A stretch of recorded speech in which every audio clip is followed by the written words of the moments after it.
response, were you even close to anything that could be considered a rational thought?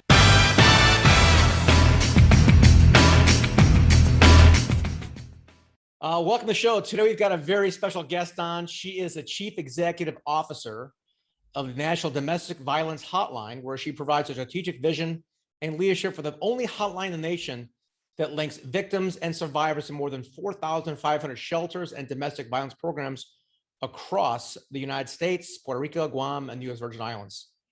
Now, for more than a decade, she's established herself as a leader in the domestic violence movement and has extensive experience working with victims and survivors. And prior to being named CEO of the hotline, she served as the president of the organization for 3 years. She was also the operations director, where she transformed operations within the hotline and national dating abuse helpline, which is now known as Love is Respect. Of course it is, and it always should be. In addition, she's managed an emergency shelter, transitional and permanent housing programs, non-residential services for survivors and their children, and services for individuals with HIV/AIDS, and a therapeutic preschool for children who have witnessed violence. She's also worked at a legal clinic that provides assistance to domestic violence victims, seeking restraining orders, provided individual therapy, facilitated groups for survivors and abusers, and worked with the Texas Health and Human Services Commission, administering funding to family violence providers throughout the state. Whoa. I wonder how she like comes home with a smile every day. That's a rough one. Man, introduce our guest, Katie Ray Jones. Katie, how are you today? I'm well, Doug. How are you? I'm better than the people you talk to, man. It's not to be a Debbie Downer, but how in the heck do you I'm reading that thing going, it's all this pain and suffering. How do you come home with a smile? Well, I think I was blessed with a really good sense of humor and positive perspective on life in general. And so I think given the work that I do and the people around me do, I always find positive things in people's strength, courage, resilience. And that's why I've been doing this work for as long as I have. Amazing. I love it. It's so important too. A lot of people, we all do things in our life that try to make the world a better place. And sometimes it's 2 or 3 steps removed, right? I'm going to do a leadership book, and maybe that's going to help somebody, get a raise and send their kid to college. You are a frontliner. You're helping people not die and survive. It's like going to war every day. And I was on a group fundraiser last year in 2020. It was for the childhelp.org for the kids. Yeah. And they told me during the pandemic that the hotline went up 25% in terms of calls. Did you see a spike in your calls as well? We did. So since about March of 2020, we've had probably nearly 31,000 individuals who've reached out to specifically say that COVID was being leveraged by their abusive partner in their home to further isolate, control, intimidate. You can imagine when we're put on stay-at-home orders and you're in an abusive relationship, you're with the one person 24/7 who is most likely emotionally abusing you, possibly physically abusing you. And it's just not a good situation when there's power and control dynamics in the home. So we did see a bit of an increase. It's fluctuated really throughout the pandemic, as we've seen maybe people feel a little bit more safe to move about, return to work. And yet we still hear some stories where the abusive person is preventing the person from breaking free from the relationship. I don't know if you know the numbers on this, but I know that for every person that has the courage to call, there's more that aren't. Do you know what on average? It's hard to track that. Of course, we don't know who's not calling if they're not calling, but do you have any idea how many people are too afraid to do anything? Yeah, unfortunately, domestic violence, to your point, is such a silent epidemic. Yeah. Research that has been done indicates that 1 in 4 women, 1 in 7 men will experience severe physical violence by an intimate partner in their lifetime. So we would say, as domestic violence advocates, this has been a pandemic for a very long time. It's incredibly pervasive in our society. And you're right, it is a moment of incredible strength and courage when someone can pick up the phone and ask for help. And they might not have a lot of opportunity to do that, because what we know about abusive partners is that anything the victim survivor is doing to try to seek help could be a moment where the abusive partner feels like they're losing control and then exert more violence. Right. Okay. I'm gonna just play devil's advocate for a second. 1 in 4 physical abuse in their lifetime from a partner or just from an event? From an intimate partner, and 1 in 7 men. So this isn't only a women's issue. I mean, this is really an indicator of the amount of abuse happening. Yeah. I find that hard to believe. I mean, I'm just going to go on the anecdotal side, not the data side, but I'm thinking like, well, I know 4 couples, I don't think, or 8 or 16, and you don't really know what's going on, of course, right? But it's hard to imagine 1 out of 4, 1 out of 7 in their lifetime. That just seems like a massive number. Does that surprise you at all, or is it not? It's so interesting because as I've traveled about the world and people know what I do for a living, more often than not, the person sitting next to me on the airplane tells me a story of how they are someone that they know very well, is a victim survivor. I can go, I've been at a party at my neighbor's house and someone discloses something happening to them. So it's certainly a place, just as you said, like we don't often know what's going on in people's lives. And because of those power and control dynamics that exist in these relationships, it's not a space where the victim survivor is talking freely about what's going on. And what we know about how abusive partners show up, this is not an anger management issue. This is not someone who's going to show up angry at work. They're going to appear incredibly charismatic. When people find out that someone's an abusive partner, they're like, not them. Like, I know them so well. They couldn't possibly do it. And then we see conversation shifts to victim blaming. And that's a space where, our organization at the hotline is really trying to change the discourse in our country. Yeah, no, I'm a pretty open-minded person, but there's a binary thing here. It's like, no, you don't hit a woman, or, in the 1 in 7 men case, you just don't. I mean, there's always an option not to do that. I'm sorry. I mean, it's such an interesting space, right, Doug, that you say that, because there's so many women who reach out to the hotline. They will often say they've never had a man tell them that it's not okay for someone to hit them. And that's an interesting space, right? When you say, like, I just know that, not every man is told that. Not every woman has heard that from another man. I got a lot of advice from my father, but there was one thing he was like adamant about. So there's the one rule is not breakable, and that's that you don't hit a person. Not done. No excuse for it. Of course, the old joke. No, I can't do jokes on this, can I? Shoot, no, Doug, you cannot. You cannot. Well, I caught myself at least. I caught myself. Oh my gosh. All right. So the bigger question I have on this whole issue is, because I've not had your experience, but I do have run across a couple of people who have had the conversations. And the thing that's most disheartening to me is the woman case is a lot more popular, is the fact that they don't see it as abuse, or they use the word they deserve it, things like that.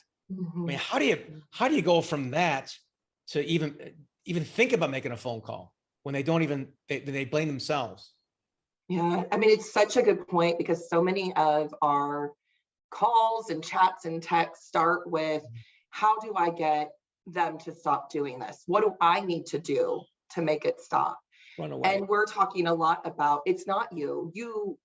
No human is perfect, but even if you were, the abusive partner will find something to nitpick, right, outside of physical abuse, because one of what we know is there's so much emotional abuse that also happens in these relationships. Like 93% of abusive relationships have financial abuse. So there's a lot of complexities to these relationships that we are doing a lot of education on, to really show the full picture of how power and control can show up in these relationships. And it's not about what you yourself are doing. That is a thread that the abusive partner will use. Absolutely. Well, if you would just do X, I wouldn't react that way. Or if you would have done this, then I wouldn't have had to hit you, push you, yell at you. But really, we can't control another person's happiness. We can't control their anger. They're responsible for those reactions. And when you choose to abuse someone, it is exactly that. It's a choice. For sure. For sure.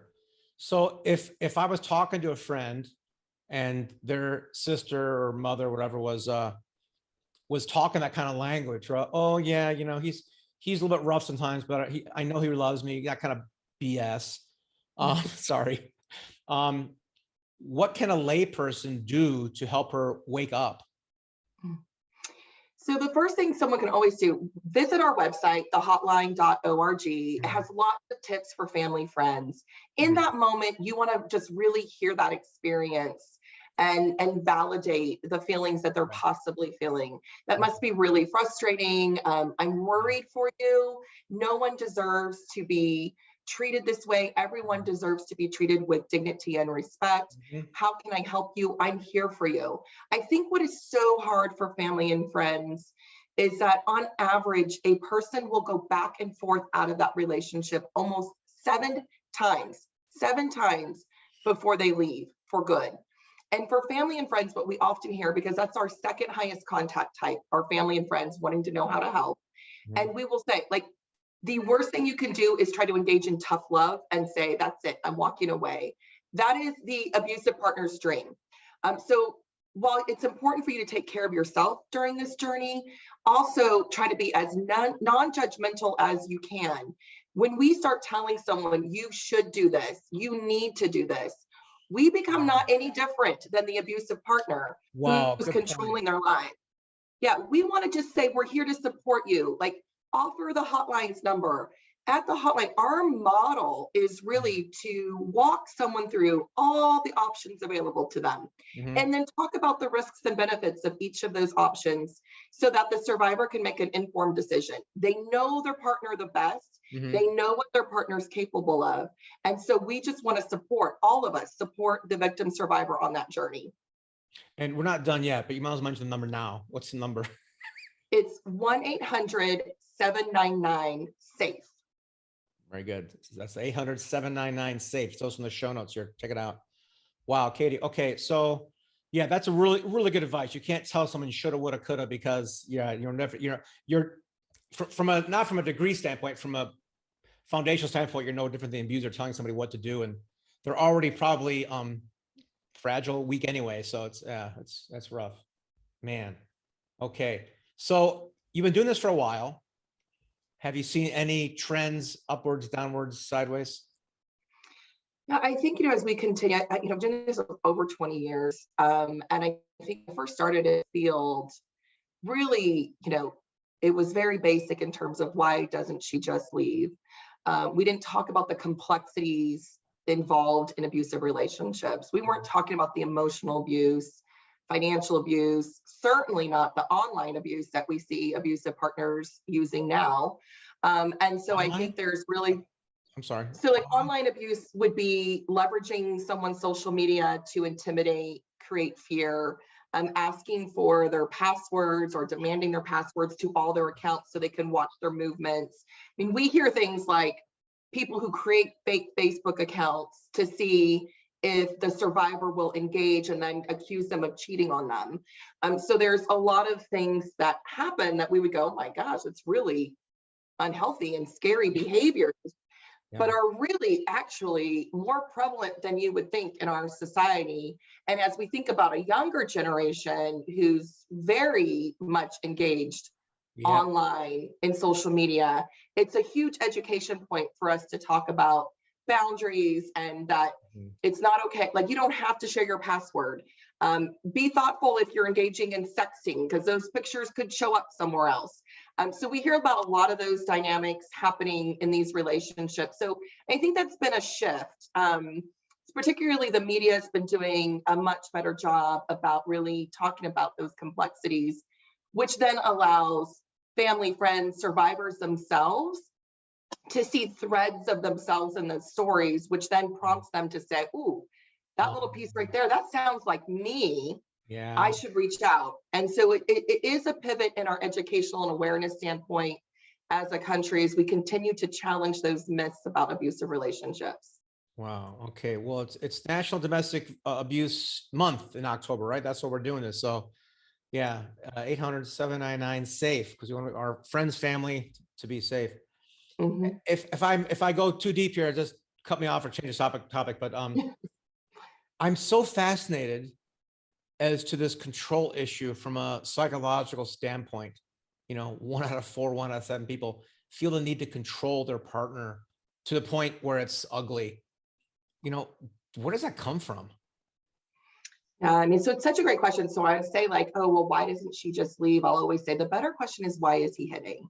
Why is he controlling? I'm Yeah. using gender specific language right now. To your point, Doug, it's more prevalent in We'll just stick with the females, guys. That's easier for most with people the to get their females. head around anyway. Yeah, but it definitely, men can be victims as well. Yeah. And so what we know is that people who are using power and control dynamics typically have seen somewhere in their own trauma where violence has worked and got someone the outcome that they wanted. The other piece is these would be individuals we'd see who maybe don't have the strongest coping skills or conflict resolution skills as well. Again, they're going to show up often as fairly good employees, good friends, at times even as great parents, which I think is such a challenging space for the victim survivor. And I often hear that from the victim survivor, but they're such a great dad or they're such a great mom. And that often keeps them in the relationship. But our next effort at the hotline is to actually think about, how do we create a safe space for the person who's choosing to cause harm to reach out and gain tips and strategies to prevent violence. And while we've seen the country evolve with treatment programs, it's not consistent across our country of what that could look like.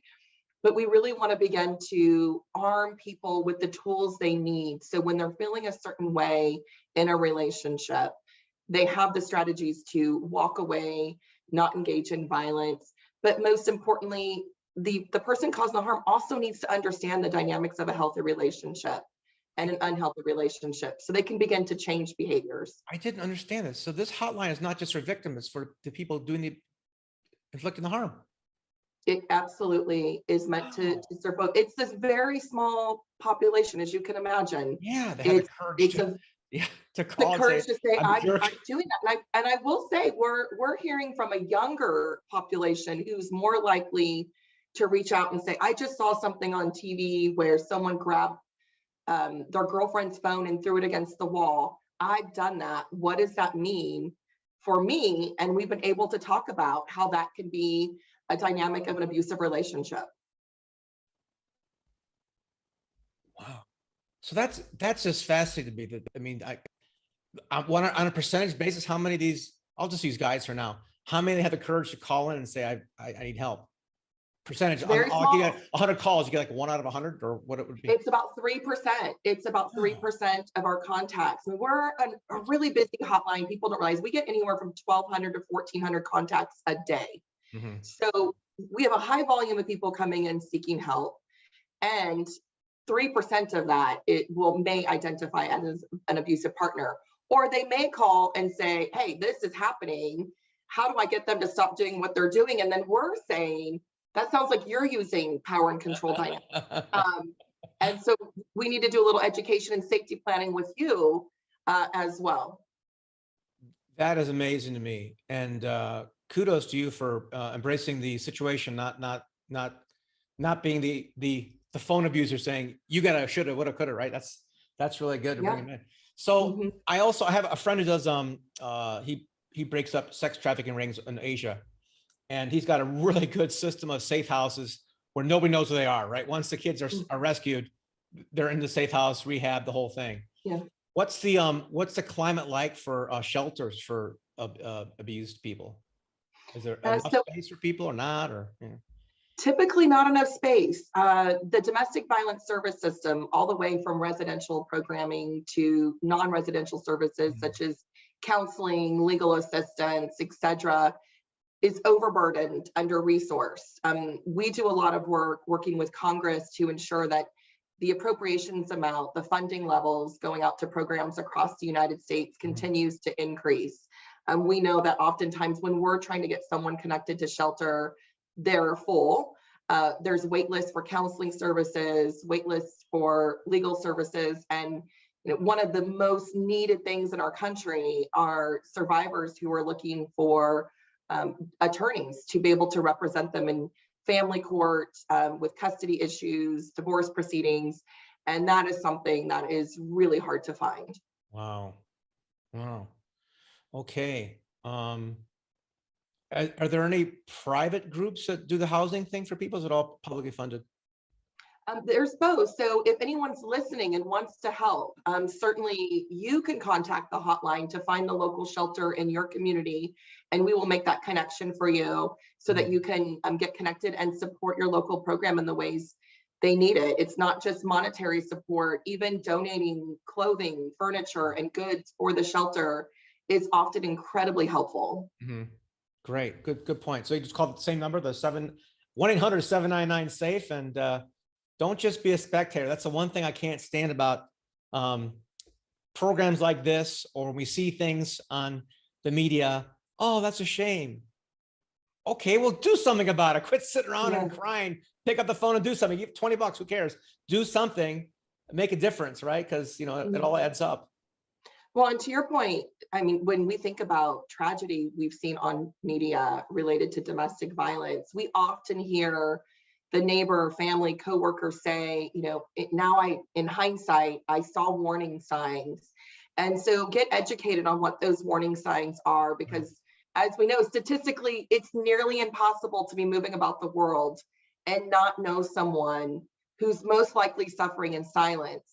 But something about our relationships let us know something's not right, and getting comfortable to just say, is everything okay? I'm here for you. I've noticed something's changed. I'm always here if you need an ear, and remaining non-judgmental and supporting that person is the best thing we can do. Wow. On that note, give me some pointers on what to look for and see, but I think you kind of made it right there.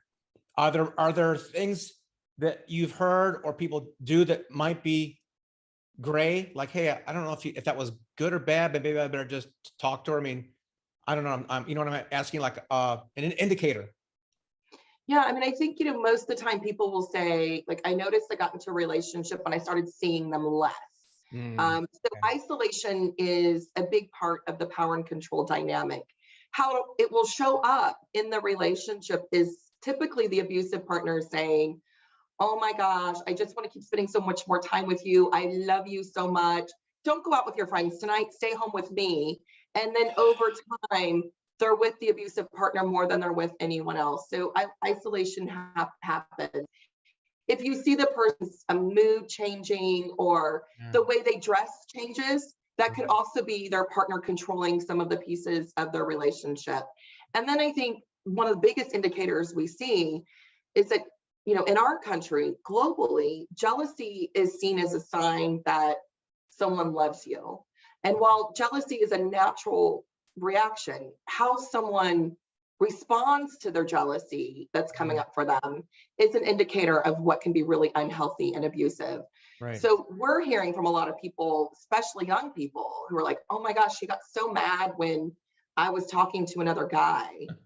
And we're like, we need to change that narrative right now, because that's not a healthy relationship. And being able to spend time on your own without your partner is really a strong component of a healthy relationship. Absolutely. Yeah. We did a book years ago for a PhD therapist talks about the I and the we, and you can't fix the we until you fix the I. Yeah, exactly. You gotta take care of yourself and be confident and open and engaging and thoughtful, and then you can have a relationship, because he says there's always three entities relationship. There's you, them, and then the we. There's three there. So yeah, it's interesting stuff, man. Katie, I applaud and am so humbled by your efforts and your dedication to this very important topic. And people, if you watch this, don't just nod your head. Please pick up the phone and donate some money or some clothes or something. Do something. Quit being a spectator in life. Forget about I'm sorry, I got out my stump here. Don't worry about North Korea. Focus on your neighborhood first, okay? They'll take care of themselves. Right now, you got your own backyard to look after and your neighbors. So thank you so much for being on the show today. I appreciate it. 1-800-799-SAFE. Call and make a difference. because Katie Ray Jones certainly is. Thank you so much for your time today. Thank you, Doug. Appreciate it. You bet. Don't forget to subscribe. Click below for special offers to our show.